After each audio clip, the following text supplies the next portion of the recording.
Good morning ka-farmers. Nandito naman tayo sa ating farm ka-farmers. Balik ngayong umaga ka-farmers. Mag-transplant po tayo ng pitsay po kung paano kami mag-transplant. So dito yung pitsay sa farm sa likod natin, dami niya no. Yan no. Bali sinabog lang yan ka-farmers, sinabog natin yung pitsay natin. Yan po, nakasabog lang yan. So sa sobrang dikit-dikit ka-farmers, dapat natin transfer ka-farmers yung mga iba nating pitsay. So pakita ko sa inyo farmers kung paano kami mag-transplant. So, panoorin nyo ka-farmers yung mga natin, mga pagta-transplant ka-farmers. Ito lang yung ginagawa namin pag-transplant. So yung ka-farmers, yung dami yan po. So dikit-dikit masarap ka-farmers. Yung iba dyan ka-farmers na pitsay, hindi na natin bunutin. Yan po, ang dami ng ka-farmers So nasa ang farmers, mga 1/4 kilo, nasa 1/4 kilo ka-farmers o 250 grams yung sinabog natin diyan sa maliit na area. Itong maliit na area ka-farmers So ito ka-farmers, ang gawin natin ka-farmers diyan sa maliit na area, sa sobrang dikit-dikit po, ang dikit-dikit na masyado. So ang gagawin namin ka-farmers, i-transplant namin yung iba. Babawasan po namin. Yan po. So ito katulad ka-farmers surround dami. Babawasan namin ka-farmers, parang yung iba naman po laki naman po. Dahil pag sobrang dikit-dikit, hindi na makalaki. Yan. So kailangan natin magbawas o mag-transplant ka-farmers sa sobrang dami green na green. Kaso ang pitsay nga ka-farmers, ang pitsay ngayon sobrang mura dahil summer po, ang dami nakapagtanim ng pitsay. So di balik ka-farmers, ang pitsay naman kahit makalibre pang gulay, okay na, kahit mura. Okay lang yun ka-farmers. At least yung pagtatanim talaga, ganun talaga. May jackpotan, may hindi po. So mas maganda kung may jackpot po, parang kubita naman ng kaunti tayo. So mag-transplant namin ka-farmers, mag-transplant na kami. So yung ka-farmers, binawasan namin ka-farmers. Di doon kasi gitna banda Yan. Parang matira sa gilid. Parang yung sa gilid lumalaki naman. Yan ka-farmers, binawasan namin kahit mabawasan sa sobrang dikit-dikit ka-farmers yan mo. Yan sobrang dikit-dikit. Ang ganda ng pitsay ng ka-farmers, green na green. Pag yung lupa ka-farmers na nakapahinga ng taon, yan yung resulta na maganda. Kulang yung insekto ka-farmers, wala pang insekto yan So makakita mo yung ka-farmers, mga ilang buwan ka-farmers, mga ilang linggo, magkaroon ng insekto yan. Pag naamoy na insekto, lalapitan na insekto. Yan po, so nagbawas na tayo ka-farmers. Binawasan natin yung sobrang dami. So yan ka-farmers, may mga tanim-tang dyan ito ka-farmers, yung tanim natin, paiba-iba ka-farmers, magulo ka-farmers, pero sigurado tayong kikita.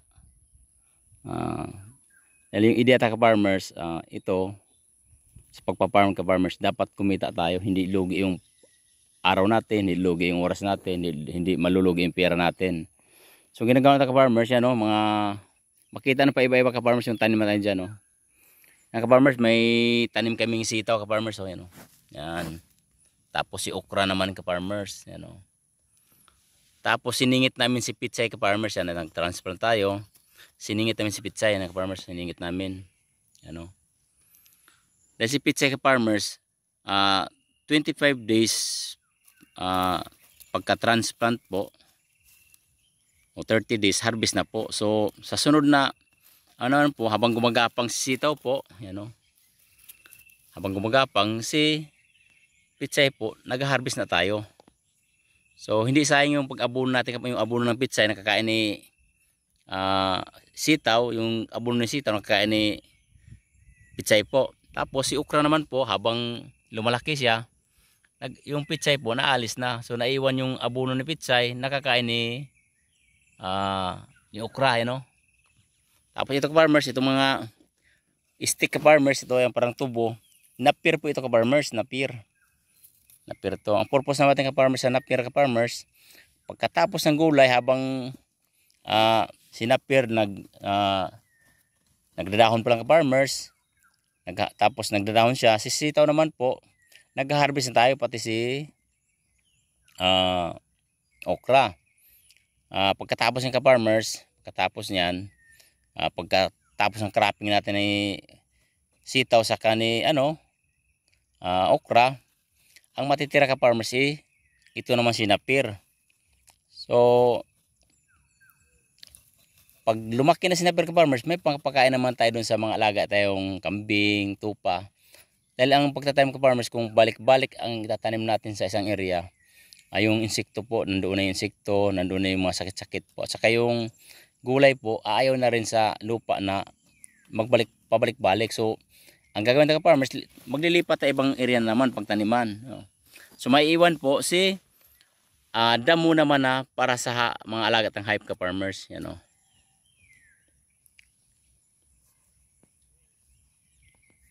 Farmers, katulad dito ka farmers. Yan o. Si pitsay ka farmers, mga ilang linggo ka farmers, mga 2 weeks. Yung harvest na natin yan. Siguro ma-harvest na natin iba dyan. Yung pitsay po, mataas na yung 30 days o 30 days harvest na tayo, pataas o abot ng mga 2 buwan po bago na maubos. Ito po dikit-dikit, hindi sabay-sabay lalaki yan dahil may maliit, may malaki, dahil dikit-dikit nga po dahil sabog yung sistema natin. So habang nag-harvest tayo ka farmers, ito naman si napir ka farmers. Yan o, yan si napir, may mga napir tayo ka farmers dahil nga sa alaga natin mga kambing, yan o. So nagtatanim tayo ng napir. Siyempre matagal ang income nito dahil papakain pa tayo sa kambing lalaki, taon bago maibenta o ilang buwan bago maibenta yung kambing. So yung pagod ka farmers sa gastos sa pag-araro o labor, nakukuha natin sa pitsay, yan o. Dito nakukuha natin sa kita ng pitsay. So dito yung labor ta sa napir, yung gastos sa dyan o yung pagod natin ay tutubo na natin ka farmers. Dito tayo kukuha ng panggastos sa pitsay, ano. So di nasasayang yung trabaho natin habang tinatanim natin yung pitsay ay napir. So may pagkakitaan na tayo, mga 25 days, 30 days kikita na tayo. Dahil kung sa damo ka farmers, hihintay tayong matagal na papakain sa kambing. Ito. So yung kambing matagal maibenta ka farmers. So kailangan natin kumita ng madalian dahil sa pang-araw-araw po kailangan natin kumita ng pera, parang pambili sa pang-araw-araw po. So ito po, ka farmers, may mga napir natin, gaganda yung napir natin. So pagkatapos ng gulay ka farmers, pagkatapos ng gulay dito, ito nang napir ang maiwan. So ito ka farmers, ito yung pangbinhin napir natin dahil summer ngayon. Nandun yung mga tupa natin ka farmers, nag-aabang sa taas. Yan. So may bakod ka farmers para sila makapasok. So double purpose ka farmers, double purpose tayo. Parang hindi malugi yung oras natin, pera natin, yung pagod natin. Parang hindi masayang ka farmers.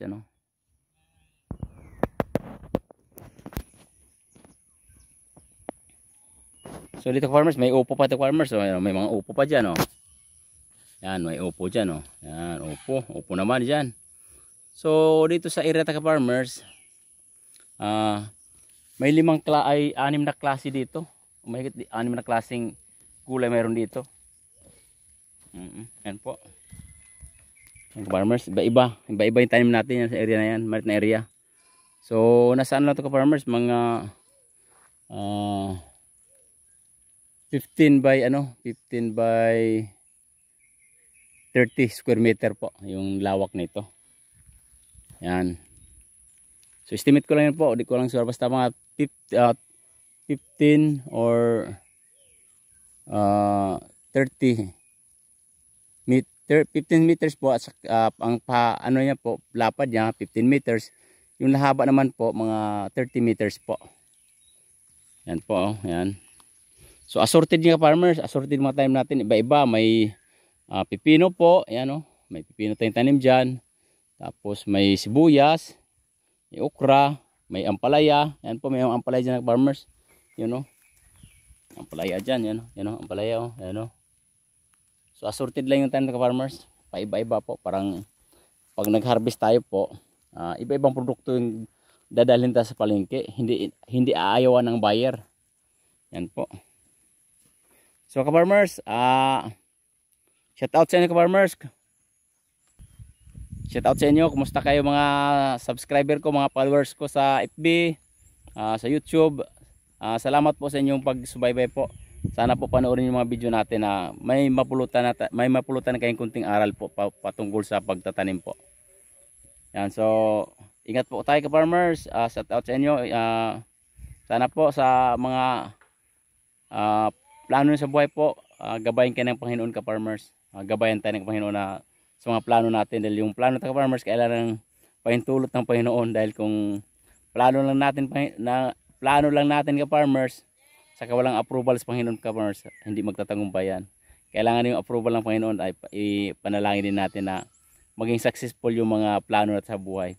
So farmers, abangan nyo ng mga iba tayong video ka-farmers. Kumusta kayong lahat ka-farmers? Ingat po tayong lahat. God bless po. Bye bye.